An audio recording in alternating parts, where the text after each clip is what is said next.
अस्सलाम वालेकुम। आज की वीडियो में हम सैल्मोनेला पढ़ेंगे। अब सैल्मोनेला जो है बेसिकली इसकी डिफरेंट तरह की स्पीशीज़ होती हैं। सैल्मोनेला टाइफी होता है, सैल्मोनेला और क्या कहते हैं, डिफरेंट तरह की स्पीशीज़ डिफरेंट तरह के वो कराती हैं और डिजीज़ कराती हैं। जिस तरह कुछ डिजीज़ एंटेरोकोलाइटिस कराती हैं, कुछ आपकी सैल्मोनेला टाइफी इंपॉर्टेंट है जो कि टाइफाइड फीवर कराता है, और उसके अलावा कुछ और स्पीशीज़ होती हैं जो एंटेरोकोलाइटिस, जो बेसिकली जो species I think it was salmonella enteritidis करके थी, जो एंटेरोकोलाइटिस भी कराती है। साथ में metastatic infection septicaemia with metastatic infections कराती है, सच एज ऑस्टियोमाइलिटिस। और इंपॉर्टेंट प्रॉपर्टीज इनकी क्या है कि they are non lactose fermented and they do produce H2S। इनकी लैब डायग्नोसिस जब हम पढ़ेंगे। उसके अलावा इनके जो एंटीजेंस होते हैं, इनके भी सेल वॉल का O, फ्लैजिलर H और उनका एक कैप्सुलर VI होता है जो कि इनका विरुलेंस होता है। इसमें क्या कहते हैं, इनकी ये कहते हैं जो सैल्मोनेला वो है एंटेरिटाइडिस है, जिससे एंटेरोकोलाइटिस और ऑस्ट्रोमेलाइटिस करा रहे हैं। उसको ये देखा गया कि उसकी 1500 से उसकी ऑलमोस्ट 1500 सीरोटाइप्स देखी गई हैं। इनकी जो पैथोजेनेसिस हैं वो पढ़ लेते हैं, और इस चैप्टर का भी अगेन सैल्मोनेला की आप पीछे से जो समरी है वो पढ़ सकते हैं। और क्या कहते हैं, अगर ये पूरा नहीं पढ़ना चाहते तो जो पीछे समरी में लिखा हुआ है वो भी अच्छा लिखा हुआ है। तो जो एंटेरोकोलाइटिस की जो है पैथोजेनेसिस वो ऐसी है कि जो आपकी इसका इन्वेजन होता है एपिथेलियल और सब epithelial tissue of small and large intestines. वहाँ पे जो ये होते हैं स्ट्रेन्स जो होते हैं, they penetrate both through and between the mucosal cells into the lamina propria with resulting inflammation and diarrhoea. और इसका ये देखा गया है कि एंटेरोकोलाइटिस कराने के लिए बहुत ज़्यादा इन्फेक्शियस डोज चाहिए होती है। एटलीस्ट 100,000 ऑर्गेनिजम्स चाहिए होते हैं ताकि एंटेरोकोलाइटिस हो सके। टाइफाइड के लिए जो कि सैल्मोनेला टाइफी कराता है, infection begin in the small intestine, लेकिन फ्यू जीएस सिम्टम्स देखे जाते हैं। और जब ऑर्गेनिज्म एंटर कर लेता है वो मल्टीप्लाई कहाँ पे करता है, मोनोन्यूक्लियर फेगोसाइट्स के अंदर वो मल्टीप्लाई करता है। कौन से मोनोन्यूक्लियर फेगोसाइट्स में, वो मोनोन्यूक्लियर फेगोसाइट जो पायर्स पैचेस में होते हैं। और फिर वो लिवर, गॉल ब्लैडर और स्प्लीन के फेगोसाइट्स में वो करता है, स्प्रेड करता है, जिसकी वजह से बैक्टीरिया होता है। और जो बैक्टीरिया से रिलेटेड जितने भी सिम्टम्स होते हैं वो कॉज होते हैं, जिस तरह फीवर हो गया। और इसका जो स्ट्राइकिंग फीचर है वही देखा गया कि ये जो आपका सैल्मोनेला टाइफी है ये बेसिकली सर्वाइव भी कर सकता है, और जो फेगोसिटिक सेल्स हैं उनके फेगोसोम्स के अंदर ग्रो भी कर सकता है। और ये देखा गया है कि जिन पेशेंट को सैल्मोनेला से वो हो गए हों, जो बेसिकली सैल्मोनेला से इन्फेक्टेड हुए हों, उनके गॉल ब्लैडर में जाके वो एक क्रॉनिक कैरियर स्टेट कॉज करते हैं। तो फिर सैल्मोनेला के से बैक्टीरिया से पूरा वो एक तरफ से क्या कहते हैं, सैल्मोनेला को एक तरफ से पूरे रिमूव करने के लिए आपको, या क्रॉनिक कैरियर स्टेट से हटने के लिए आपको गेस्ट जो कॉलिसिस्टेक्टोमी करानी होती है ताकि आप क्रॉनिक कैरियर स्टेट में ना रहें। बाकी ये सेप्टिसीमिया कॉज करा सकता है, सेप्टिसीमिया विद रिजल्टिंग, जो अपने पीछे पड़ता है, सेप्टिसीमिया विद मेटास्टैटिक इन्फेक्शंस, जिस तरह के आपके वही ऑस्टियोमाइलिटिस हो गया, न्यूमोनिया हो गया, मेनिंजाइटिस हो गया। और वो पेशेंट्स जिनको क्या कहते हैं कोई अंडरलाइन क्रॉनिक डिजीज़ हो, जिस तरह सिकल सेल एनीमिया हो गया या कैंसर हो गया, या वो चाइल्ड जिनको एंटेरोकोलाइटिस हो, उनमें ये ज़्यादा ईजिली सेप्टिसीमिया करा सकता है। ये होता कैसे ट्रांसमिट, ये basically injection of food and water which is contaminated by human and animal waste.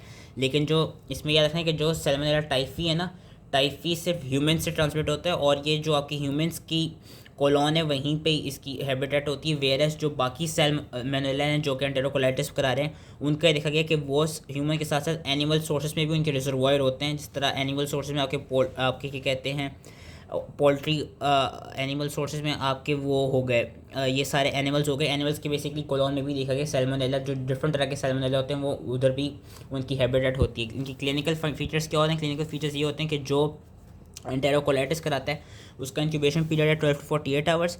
फिर enterocolitis begins with nausea, vomiting and then progresses to abdominal pain and diarrhoea. जो सैल्मोनेला टाइफी है, सैल्मोनेला टाइफी का ये देखा गया कि इसका जो टाइफाइड फीवर करा रहा है उसका ऑनसेट ऑफ इलनेस लो है with fever and constipation.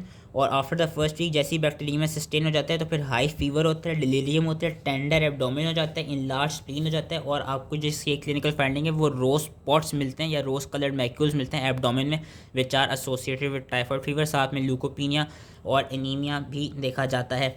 Lab diagnosis इसकी क्या है, लैब डायग्नोसिस इसकी बेसिकली ये है कि they are non lactose fermenters, यानी कलरलेस होते हैं। कलरलेस कॉलोनीज हमको मिलती है मैकॉन्कीज या EMB एगार में। और इसका ट्रिपलेट शुगर जो वो है TSI एगार में बेसिकली एल्कलाइन स्लान देते हैं, एसिड बट देते हैं, और गैस और H2S दोनों चीज़ें ये प्रोड्यूस कर रहे होते हैं। लेकिन जो सैल्मोनेला टाइफी है, सैल्मोनेला टाइफी का ये देखा गया कि सैल्मोनेला टाइफी आपको एल्कलाइन स्लांट एसिड बट तो देगा, लेकिन उसमें गैस प्रोड्यूस नहीं होगी और सिर्फ small amount of Astros produce होगी। ये एक लेबोरेटरी डायग्नोसिस याद रखनी कि सारे सैल्मोनेला में गैस और एस्ट्रोस बनती है, सिर्फ सैल्मोनेला टाइफी में गैस नहीं प्रोड्यूस होती और एस्ट्रोस भी स्मॉल अमाउंट में प्रोड्यूस होती है।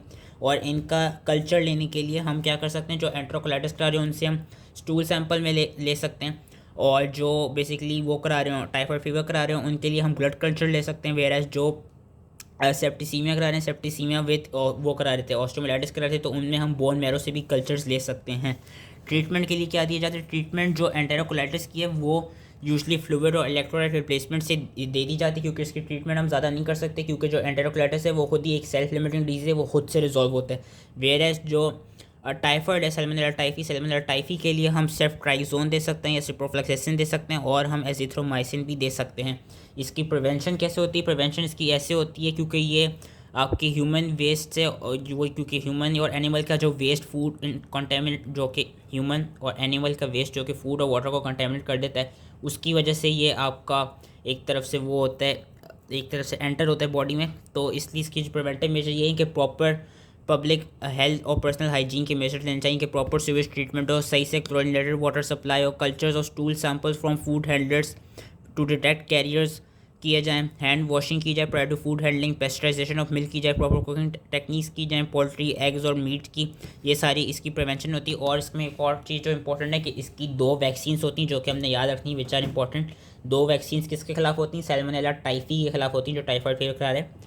जो 2 वैक्सीन होते हैं उनमें से एक इंट्रामस्कुलर दी जाती है और एक ओरली दी जाती है। जो इंट्रामस्कुलर दी जाती है उसमें VI कैप्सुलर पॉलीसेकेराइड होता है सैल्मोनेला टाइफी का, और जो ओरली दी जाती है, ओरली के अंदर लाइव एटेन्यूएटेड स्ट्रेन होता है सैल्मोनेला टाइफी का, जिसका नाम है TY21A।